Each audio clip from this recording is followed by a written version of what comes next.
व्यक्ति का जन्म अगर पृथ्वी पर हुआ है तो संघर्ष भी उसे करना ही होगा। मानव जीवन में आकर ईश्वर भी सांसारिक चुनौतियों से बच नहीं सकते। ऐसे में परिस्थितियों से भागने के बजाय उसके सामने डटकर खड़े हो जाना चाहिए, क्योंकि कर्म करना ही मानव जीवन का पहला कर्तव्य है। गीता में कहा गया है, जो इंसान किसी की कमी को पूरी करता है वो सही अर्थों में महान होता है। आप कितने भी अच्छे कर्म कर लो, लेकिन समाज आपके बुरे कार्यों को ही सदैव याद रखता है। इसलिए लोग क्या कहेंगे यह सोचने से बेहतर है कि आप अपना कर्म करें। जन्म लेने वाले के लिए मृत्यु उसी प्रकार निश्चित है जितना कि मरने वाले के लिए जन्म लेना। इसलिए इस विषय पर शोक मनाना व्यर्थ है। आत्मा अमर है, इसलिए मरने की चिंता मत करो। आप केवल निस्वार्थ भाव से कर्म कीजिए, केवल वही आपके हाथ में है। मनुष्य कितना भी गोरा क्यों ना हो, परंतु उसकी परछाई सदैव काली होती है। मैं श्रेष्ठ हूँ यह आत्मविश्वास है, लेकिन सिर्फ मैं ही श्रेष्ठ हूँ यह अहंकार है। व्यक्ति जो चाहे बन सकता है यदि विश्वास के साथ इच्छित वस्तु पर लगातार चिंतन करे। प्रेम सदैव माफी मांगना पसंद करता है और अहंकार सदैव माफी सुनना पसंद करता है। जो रास्ता ईश्वर ने आपके लिए खोला है उसे कभी भी कोई बंद नहीं कर सकता। मनुष्य का जीवन केवल उसके कर्मों पर चलता है।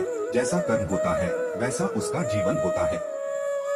एक बार माफ करके अच्छे बन जाओ, परंतु दोबारा उसी इंसान पर भरोसा करके बेवकूफ कभी न बनो। जीवन में आधे दुख इस वजह से आते हैं क्योंकि हमने उनसे आशाएं रखी जिनसे हमें नहीं रखनी चाहिए थी।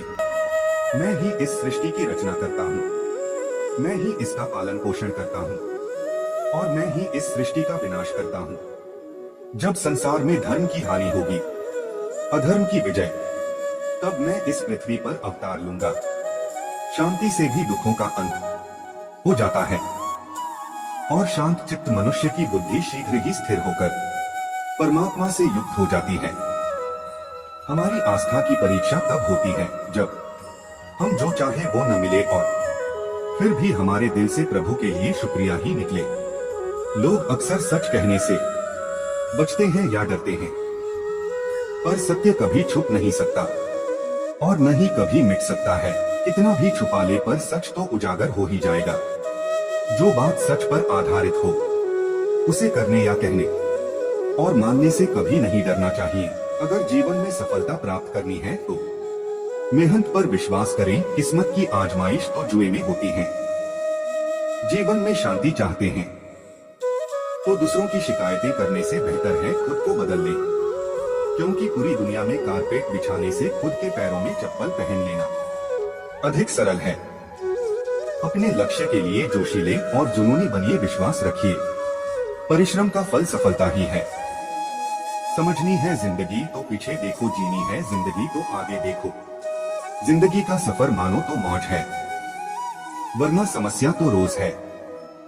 हर छोटा बदलाव बड़ी कामयाबी का हिस्सा होता है।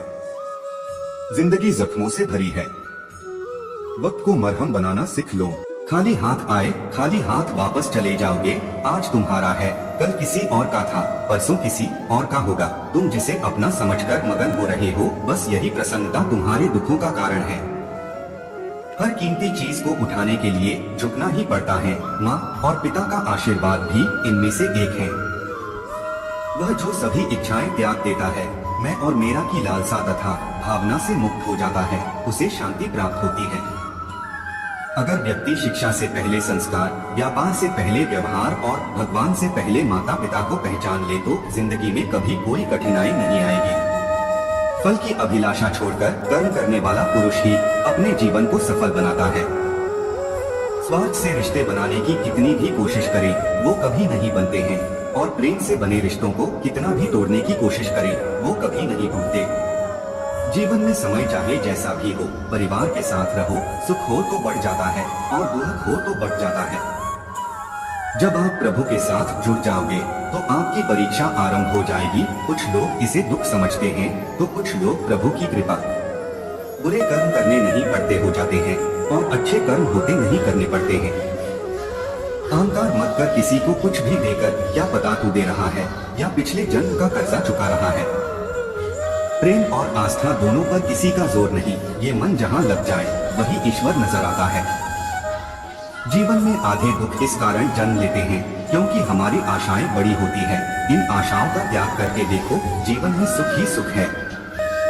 राधा कृष्ण का मिलना तो बस एक बहाना था, दुनिया को प्यार का सही मतलब समझाना था। राधा ने श्री कृष्ण से पूछा, प्यार का असली मतलब क्या होता है? श्री कृष्णा ने हंसकर कहा, जहाँ मतलब होता है वहाँ प्यार ही कहाँ होता है। जीवन ना तो भविष्य में है और ना ही अतीत में, जीवन तो बस इस पल में है, केवल इस पल में।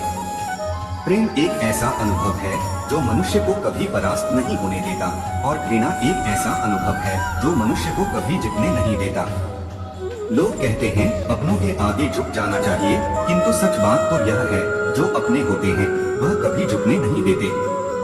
इस संसार में मूर्ख व्यक्ति, अधर्मी, अज्ञानी व नास्तिक प्रकृति का व्यक्ति मेरी शरण स्वीकार नहीं कर सकता। कोई व्यक्ति दूसरे का अपमान क्यों करता है? क्या आपने कभी विचार किया है? वैसे तो हम भी बिना कारण बहुतों का अपमान करते हैं, हमारा अपना अपमान भी बहुत बार होता है। संसार का सारा व्यवहार एक दूसरे का अपमान करने पर टिका है। जैसे पति अपनी पत्नी का अपमान करता है, पिता अपनी संतानों का अपमान करता है, नौकरी देने वाला अपने नौकर का अपमान करता है, अर्थात जो भी बलवान है वो निर्बल का अपमान करता है। यदि हम शक्तिमान हैं तो अपमान के बदले में लड़ाई करते हैं, और यदि लड़ने की शक्ति नहीं होती तो हम अपमान सह लेते हैं, स्वयं को निर्बल और असहाय मान लेते हैं। हमें छोटे होने का एहसास होता है, ऐसा प्रतीत होता है जैसे हमारी आत्मा कुचली गई हो।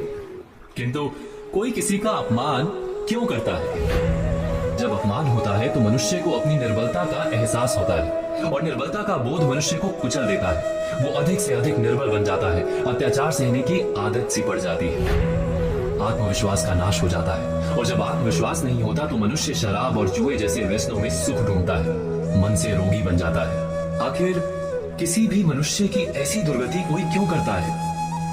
अपमान करने वाला वास्तव में क्या सिद्ध करना चाहता है? कभी गहराई से विचार किया है? वास्तव में हम किसी का अपमान करते हैं उसकी निर्बलता सिद्ध करने के लिए, ये बताने के लिए कि हम अधिक शक्तिमान हैं। अर्थात वास्तव में अपमान करने वाला स्वयं अपने आप को शक्तिमान या बलवान सिद्ध करने का प्रयास कर रहा है। अपमान करने वाला हकीकत में अपनी शक्ति से आश्वस्त नहीं है, उसे अपनी शक्ति पर भरोसा नहीं है। दूसरों को चुनौती देकर वो अपनी शक्ति पर विश्वास प्राप्त करने की कोशिश करता है। क्या ये सच नहीं? जब हम किसी का अपमान करते हैं तो वास्तव में इतना ही प्रकट करते हैं कि हमें अपने बल पर भरोसा नहीं। हमें ये संसार एक अविरत संघर्ष प्रतीत होता है, कभी ना रुकने वाली एक जंग सी दिखाई देती है। हम अपने निकट आने वाले सभी को प्रतिद्वंदी मानते हैं, फिर वो पति या पत्नी ही क्यों ना हो। हमें निरंतर लगता है कि हमें अपनी शक्ति सिद्ध करनी होगी, अन्यथा हमारा शोषण होगा, हम किसी के गुलाम बन जाएंगे। किंतु क्या हमने कभी विचार किया है कि दूसरों को प्रतिद्वंदी अर्थात दुश्मन मानने के बदले कलीग मान ले, हमारी सहायता करने वाले सहयोगी मान ले, अर्थात दूसरे व्यक्ति को प्रेम करें तो उसका अपमान करना आवश्यक ही नहीं होगा। किंतु प्रेम करने के लिए आत्मविश्वास आवश्यक है।